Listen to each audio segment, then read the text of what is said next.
All right, book club, chapter number 4, Die with Zero by Bill Perkins. Okay, so now he's going to start talking about, he's like, hey, I figure if you're still reading this book, then you're at least buying into the general concept that this might be something you should keep digging into. So number 4 is how to spend your money without actually hitting zero before you die. Because obviously, trying to figure out when exactly you're going to die is pretty impossible. But he says that there are some tools that, of course, actuarians use, insurance companies use, all that, and that you can at least put some factors in there that gives you a rough estimate based on your medical history, maybe if you jump out of airplanes, that kind of thing. So he says it's better than nothing. It's better, so he suggests you go to this website called, it's an actuarian one, and it's called longevityillustrator.org. And based on answering some of those questions, it will give you a good estimate. So at least you know what you'd be shooting for when you're trying to die with zero, right? So now that you've gone there, and you may go, because most people with families do get life insurance coverage because they want to help support those and they're gone, to have the means to continue into their living the same lifestyle. So people buy life insurance, and then people who are concerned about outliving their money buy annuities. And you get those also through, well, insurance people can sell them, but also your financial advisor. And so there is a whole, we're not going to dive into annuities, but just know you could buy an annuity to also safeguard yourself from being relying on your family to take care of you if you did go blow all your money a little too soon. So there is a columnist, Ron Lieber, the New York Times, your money columnist, and he said that he gives a whole thing about life insurance and annuities. And so go read it and you will be more educated there.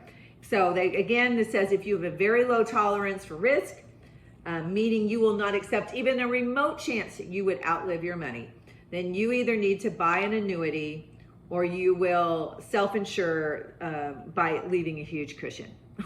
You'll self-insure yourself by just not spending your money, and you'll be your own insurance agent, right? Most people are probably not going to be a great insurance agent for themselves. Let's see, the oldest person on record died when she was 122 years. So we're pretty sure you can probably top out at about 100 and be pretty safe. He goes, people are very irrational about death, even when they are not close to death.